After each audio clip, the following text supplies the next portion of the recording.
लेकिन मध्य पूर्व के बारे में यह स्थिति साफ है कि अरबों की जिस जमीन पर इजराइल कब्जा करके बैठा है वो जमीन उसको खाली करना होगी। इजराइल और फिलिस्तीन में जारी विवाद के बीच पूर्व पीएम अटल बिहारी वाजपेयी का फिलिस्तीन के समर्थन में ये भाषण और इजराइल को जमीन खाली करने की हिदायत देने वाला ये वीडियो सोशल मीडिया पर इन दिनों खूब वायरल हो रहा है। दरअसल ये वीडियो आज से तकरीबन 46 साल पहले जनता पार्टी की जीत के बाद का है, जब साल 1977 में पूर्व पीएम अटल बिहारी वाजपेयी ने दिल्ली के रामलीला मैदान में एक ऐतिहासिक भाषण दिया था।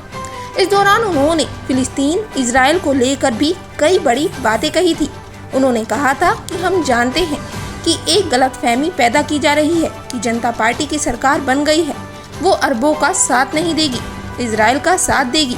मोरारजी भाई स्थिति को स्पष्ट कर चुके हैं। गलतफहमी को दूर करने के लिए मैं कहना चाहता हूँ, हम हर एक प्रश्न को गुण और अवगुण के आधार पर देखेंगे, लेकिन मध्य पूर्व के बारे में ये स्थिति साफ है कि अरबों की जिस जमीन पर इजराइल कब्जा करके बैठा है वो जमीन उसको खाली करनी होगी। आक्रमणकारी आक्रमण के फलों का उपभोग करे, हमें अपने संबंध में स्वीकार नहीं है। जो नियम हम पर लागू है वो औरों पर भी लागू होगा। अरबों की जमीन खाली होनी चाहिए, जो फिलिस्तीनी है उनके अधिकारों की प्रस्तावना होनी चाहिए। लेकिन मध्य पूर्व के बारे में यह स्थिति साफ है कि अरबों की जिस जमीन पर इजराइल कब्जा करके बैठा है वो जमीन उसको खाली करना होगी। आक्रमणकारी आक्रमण के फलों का उपभोग करे, ये हमें अपने संबंध में स्वीकार नहीं है। तो जो नियम हम पर लागू है वो औरों पर भी लागू होगा। अरबों की जमीन खाली होना चाहिए। जो फिलिस्तीन है, उनके फिलिस्तीनी हैं, उनके उचित अधिकारों की प्रस्थापना होना चाहिए। वहीं अब कई सालों बाद जब एक बार फिर से इजराइल और हमास के बीच युद्ध शुरू हुआ है, तो वाजपेयी जी का ये बयान AIMIM समेत कई विपक्षी दलों को खूब याद आ रहा है और उन्होंने इसे लेकर भाजपा को घेरना शुरू कर दिया है। आपको बता दें, कांग्रेस नेता गौरव गोगोई ने कहा कि पार्टी के प्रस्ताव में कोई मतभेद नहीं है। पार्टी इजराइल मुद्दे का समाधान बातचीत के माध्यम से चाहती है। बीजेपी CWC के प्रस्ताव पर राजनीति कर रही है।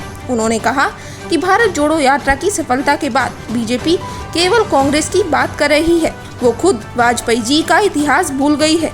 बता दें, कांग्रेस के अलावा AIMIM प्रमुख असदुद्दीन ओवैसी ने भी वाजपेयी जी के इस भाषण को लेकर केंद्र सरकार पर निशाना साधा है। AIMIM चीफ असदुद्दीन ओवैसी ने पूर्व पीएम अटल बिहारी वाजपेयी का नाम लिए बगैर बीजेपी के नेतृत्व वाली केंद्र सरकार को घेरा है। उन्होंने कहा कि बीजेपी के एक बहुत बड़े नेता जो आज इस दुनिया में नहीं है, वो देश के पीएम थे। उनका एक वीडियो काफ़ी वायरल हो रहा है। इस वीडियो में वो कह रहे हैं कि अरबों की ज़मीन पर कब्जा किया गया है। आपको बता दें, इजराइल और हमास के बीच जारी युद्ध पर पूरी दुनिया दो खेमों में बट गई है, जहां कई पश्चिमी देशों ने इजराइल का समर्थन किया है, वहीं कुछ मुस्लिम देश फिलिस्तीन के साथ खड़े हैं। वहीं इजराइल में आतंकी संगठन हमास के हमले के तुरंत बाद पीएम मोदी ने अपने एक्स अकाउंट पर चिंता जताते हुए इजराइल के समर्थन की घोषणा की थी। उन्होंने एक्स पर लिखा था कि इस मुश्किल घड़ी में भारत इजराइल के लोगों के साथ खड़ा है।